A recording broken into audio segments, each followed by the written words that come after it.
Capitan Ligios, ve la state godendo, no? Sì. Una vittoria ai rigori, in vantaggio, rimontati l'ultima volta a 30 secondi dalla fine dei 7 tempi supplementari, ma avete avuto quel carattere, quella forza di andarvela a prendere ai rigori.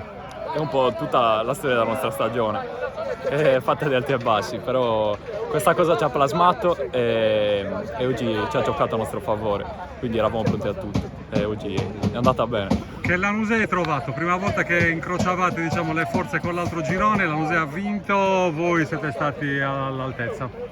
Lanusei è una squadra molto forte, non mi stupisce che abbia vinto il girone A. Gli faccio i più grandi complimenti, in bocca al lupo per il prossimo campionato d'eccellenza.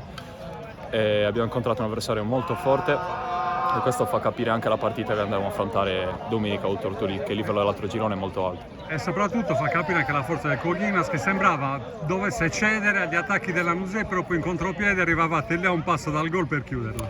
Noi abbiamo preparato la partita al minimo dettaglio, sapevamo l'avversario che siamo andati ad affrontare. E avete Ci lasciato siamo messi il bene in possesso campo. palla, però. Esatto, eravamo pronti per ripartire e andare a fargli male. Così è stato e poi siamo stati bravi e anche fortunati ai rigori. L'hai accennato, passate ad un altro gli Astrine, il Tortolì, che ha conteso il campionato alla Lanusei, in casa loro, grande pubblico anche in quel caso, però le energie come sono?